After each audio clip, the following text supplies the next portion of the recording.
See, I'm gonna react to this video real quick because first of all, I like HINDZ videos in the past. I've watched him in the past. But this video is called Content Creation is the New 9 to 5 Trap. And that's kind of what I was talking about in my last video, which I'm probably gonna post before or after this one. Before or after, I don't know. You feel me?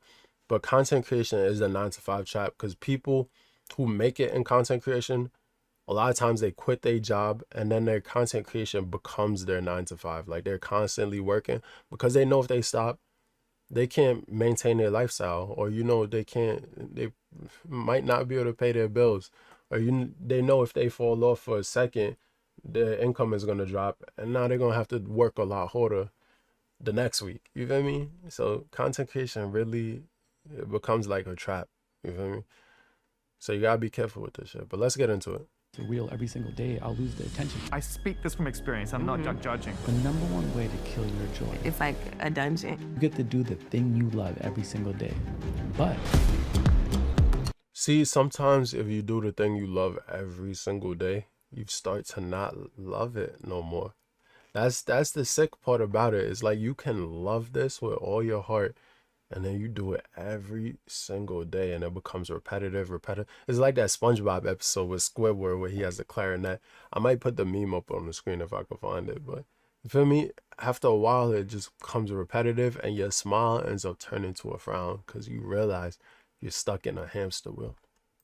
People can tune in with foresight, hindsight. this is self-mastery, baby. I think in hindsight, They give you an hour. That's actually an honor. My God, in hindsight, I said, well, you know, me, I feel listen to the rest of my program. and when I think about that in hindsight, I feel that listen did to the calm rest me of my down. program. You know, you used to get excited, for the things that you are building, for the things that you are creating, didn't you? You know, you used to immerse yourself in the process, get lost in it even. And then your focus gets fixed on the metrics or going viral again in a rush to find that fulfillment. Yeah. It happens to everybody.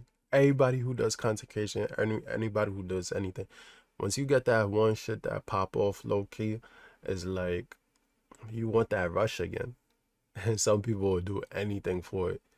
So Now, there's nothing wrong with speed, but it's key to know when it's time to shift gears. First, we want to harmonize, right? Have you ever pondered and wondered why an artist's first album seems to sometimes be their masterpiece? I know we've all heard it before, right? Like people will say, oh, they lost touch after their first couple albums. They're too commercial now. Oh, they sound like everybody else.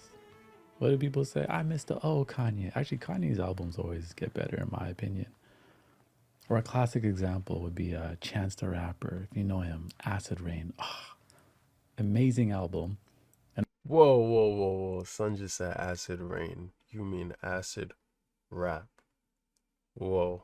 But yeah, acid rap was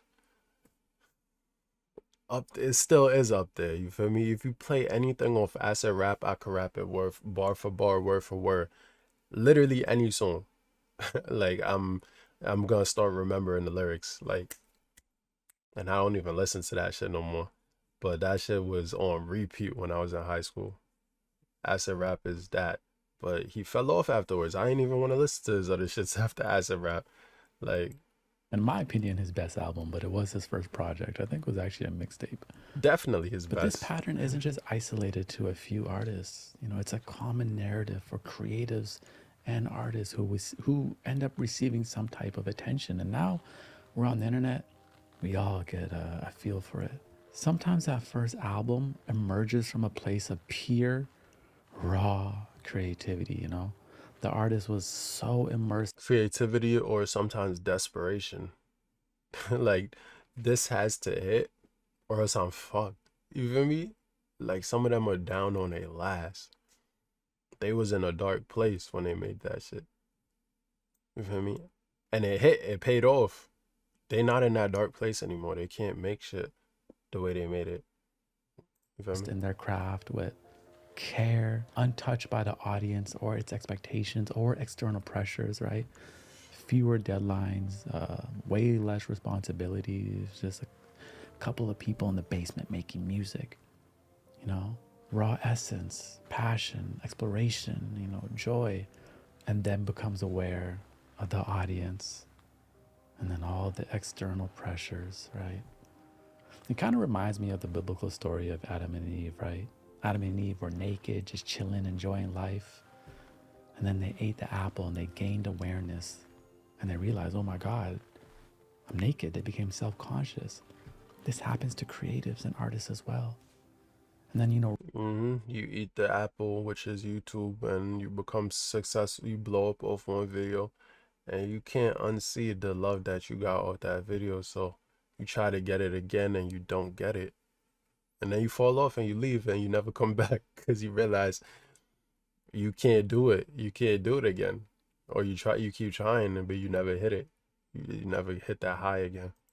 the record labels or people who come in and tell you how to create, what works for the radio, what doesn't, who to collaborate with, even do little product placements in the music videos, right? I can't even relate this to like relationships. Like, for example, even when you first talking to a girl and like she don't want to give you the time of the day, and then y'all finally link and the vibe is right, whatever, or even if y'all were to smash, you feel me? And it was so good, it was good for you, it was good for her. Now she don't want to leave you alone because you got that high. You get that high. It's the same thing with content creation. It's the same thing with a lot of things. It's like once you get that high, you can't help yourself. You gotta talk to them now. You gotta keep going. You gotta try and get that high again. You gotta try and get there again. And that happens with everything. That's crazy. Like everything is correlated for real. Like everything is connected in a way. And you could connect literally anything to anything else. Like there's so many intricacies and like so many things that they're just connected. Like you could relate it to so many things in life. And then suddenly there are a million opinions and dollars pulling that artist we love so much in so many different directions, diluting the purity and authenticity that they loved and that we loved, right? But this isn't just limited to music. It actually is it's a universal experience right now for all creators, entrepreneurs, anyone with a passion, especially in this digital age. It's such a unique time. Hustle culture, right? It threatens everyone's passion, I'm telling you. The raw energy we have and we cultivate and we harnessed. And then the culture demands more of it and tells you faster and tells you what to make. The inner spark you have tells you to go this way. But the audience, didn't give you the engagement you want. So you decide to go that way instead. Because attention has become the new gold. Attention becomes the focus, and then you stop creating for yourself. That's one thing even for me. Like I gotta realize, like yeah, I'm asking for recommendations for stuff, but like I'm not looking at the analytics no more. I'm not looking at how much views I'm getting. I'm not making money off of this. So it's like my monetization is turned on, but it's not like I'm making bread from this. So it's like, you feel me? Why should I even care about the views, the analytics? Like I should just drop what I really want to drop. And that's where I feel like a lot of YouTubers, you lose their authenticity. Like even me, like I want to be authentic. I shouldn't be looking at the views, and I should just be making content that I want to make. A lot of YouTubers are so focused on their fans and their people and whoever's in their stream, you feel me, that they not doing the shit that they want to do. And people want to watch you do what you want to do a lot of times. So it's like, just do what you want to do. Stop caring about the views and all of this extra shit. It's not important. That shit is not, it's not that important. It's not that important, the views, all of that. Just do what you want to do. People want to see you do what you want to do. And I think sometimes we forget that. People want to see you be your authentic self. I want to be my authentic self. I don't want to be fake. Like I feel like I start to lose myself when I start trying to do what other people want. Like I don't really care what other people want at the end of the day. Like after I look back and I'm like, did I care what that person wanted? No, I want to do what I want to do. And not in a selfish way that's going to hurt other people, but I just want to do me. I want to be truly me. truly me, I don't want to hurt people, but I want to do what I want to do. Feel me? Instead of the exploration, the joy, the fun, you know, the curiosity. I personally believe that creativity is a tool for discovery. You know, discovering our own depths, our own gifts, and then finding ways through Exactly. You learn more about yourself through your creativity. mediums to bring them out into the world for other people to experience, right? And the external awards are really never promised. When we're making it, those aren't promised. Views aren't promised. Money isn't promised. Respect, accolades aren't promised. But the joy for sure is in the journey, and that is promised. Your craft, like I always say, blooms with care, not necessarily speed. But some of us, we have gotten so wrapped up in these algorithmic cycles and, you know, the attention. We are fighting for attention even though we can't hold our attention on one thing that we love for long enough. You know, I always say when your hobby becomes your career or your business, it can be such a great thing. You get to do the thing you love every single day.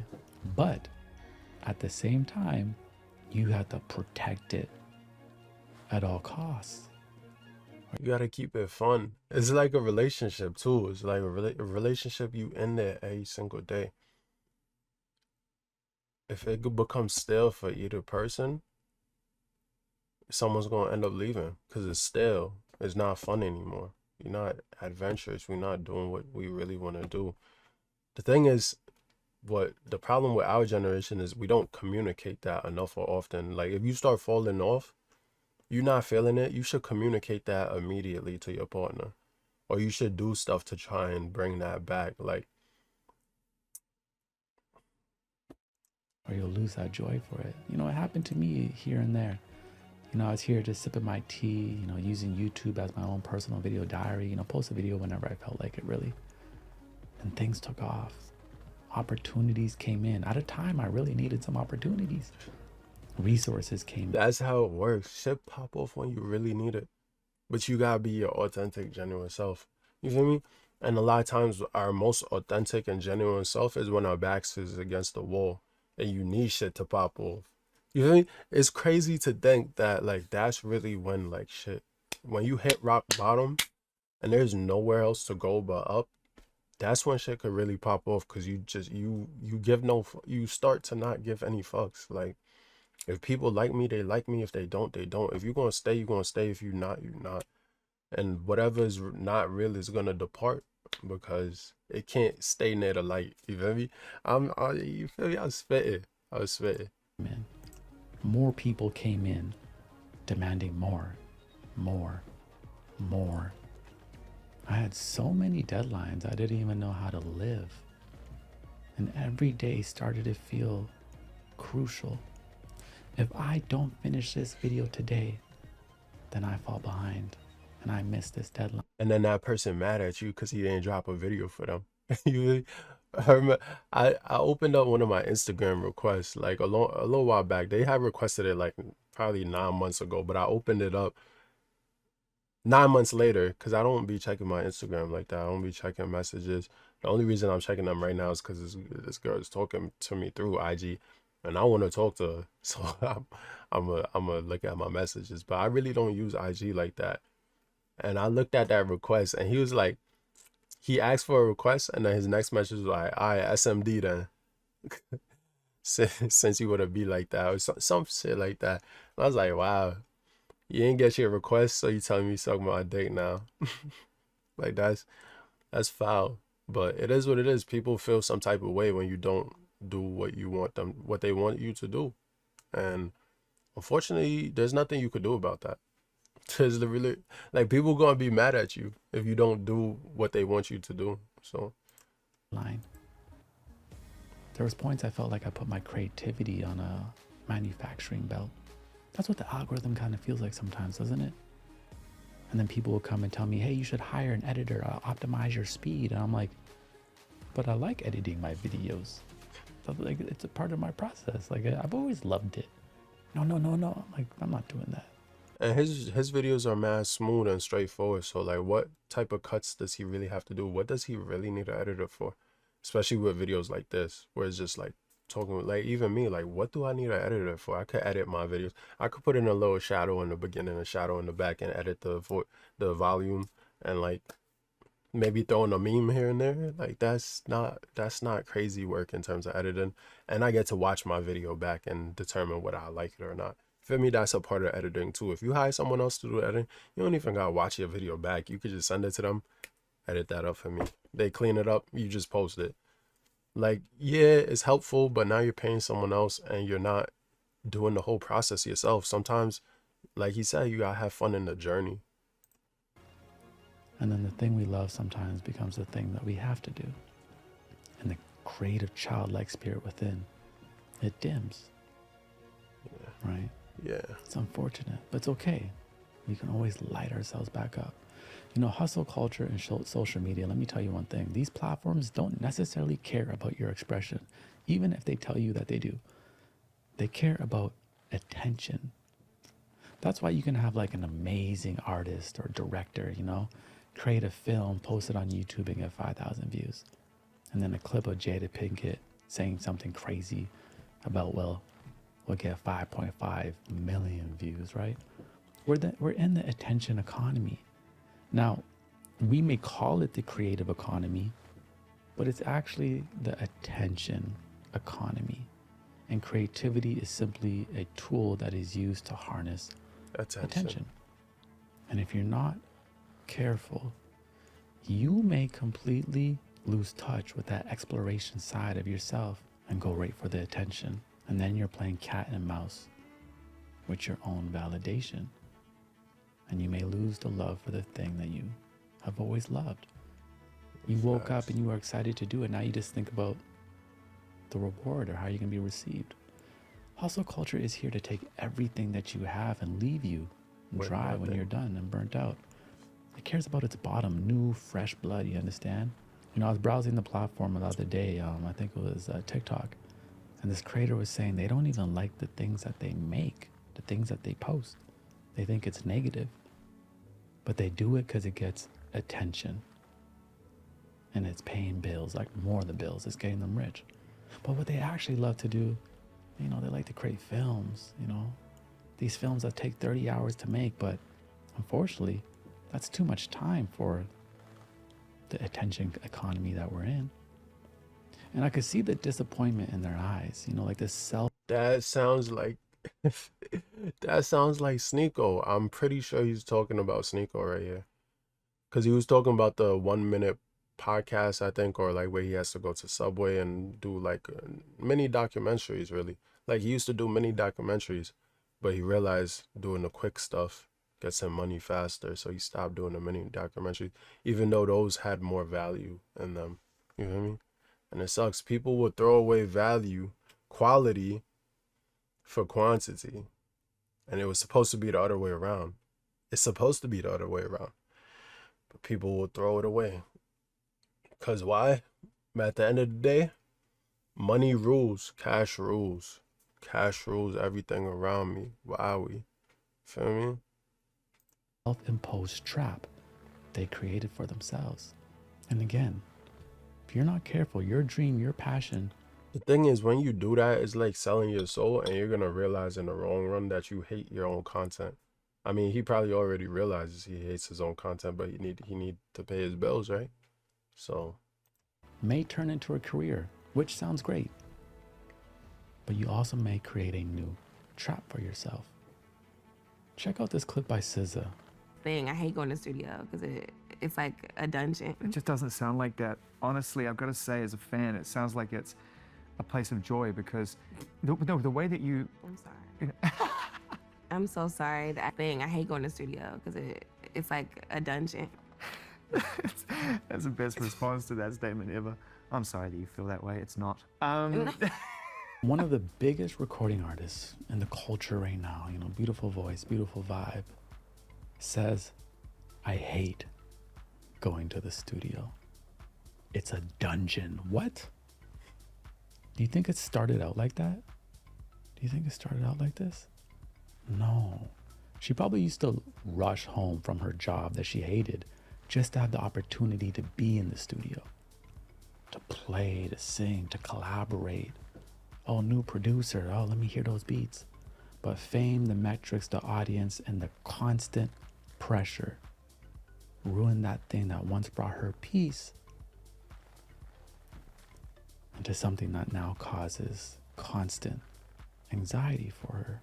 Yeah. But when I go to the studio, I think about like, damn, I have to do a good job. I have to come out of here with something. If I'm in the studio for 8 hours, Yeah. and I don't leave with anything that I can listen to in the car on the way home, Yeah. then it makes me feel like, Let me tell you something.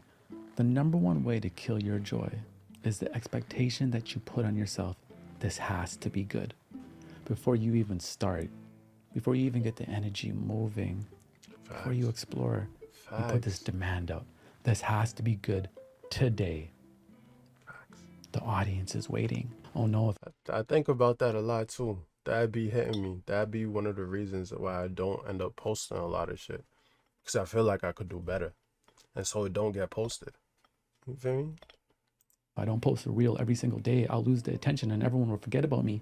Oh no, my last video only got 2,000 views. I have to post 4 things tomorrow to make up for it. Or, Who oh cares no, about the views? I only have 6 hours today. I gotta submit this video to today's sponsor, which is Squarespace, the place where I actually host That was a good transition into the sponsorship. I'm not my gonna own lie. website that has information on how you can join my private community. Now, whether you are just starting out or managing Alright, a we're gonna growing skip brand, this advertisement. Squarespace that I think are very useful are, one, flexible, make it truly income stream that engages your audience and scale. A feature that is a game changer. You are ready to launch your web. Balancing success and your artistic integrity is not easy, but it's not impossible.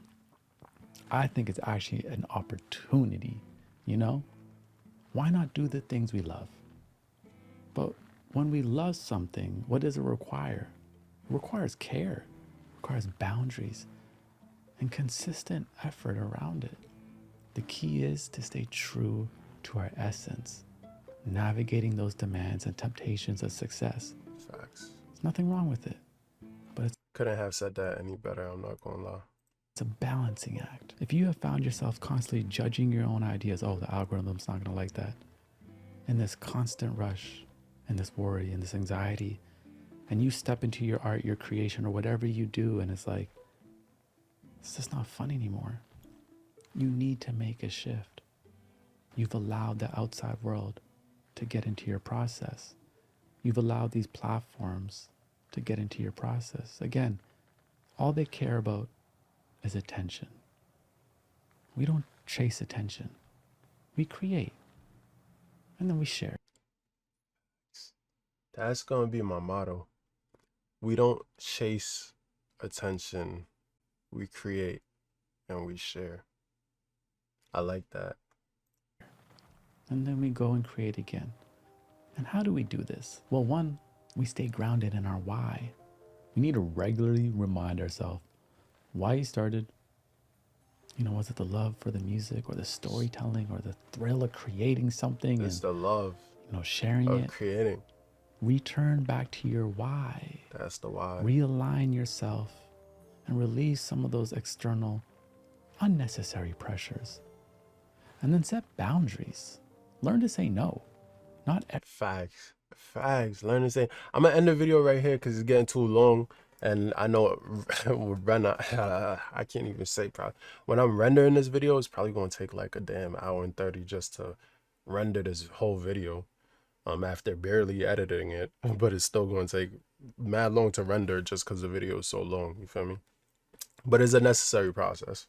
So, but yeah, I'm gonna get back to y'all. This video is very enlightening. This is the videos that I want to watch. I might react to more HINDZ videos in the future, but like, this is 100%. This is it right here. Content creation is the 9-to-5 trap, and you don't gotta be trapped. You gotta remind yourself of why you started doing what you love to do, why you started creating stuff, why you want to do what you want to do. You need to know your essence, your core of who you are as a person. Feel me? But let me stop chatting.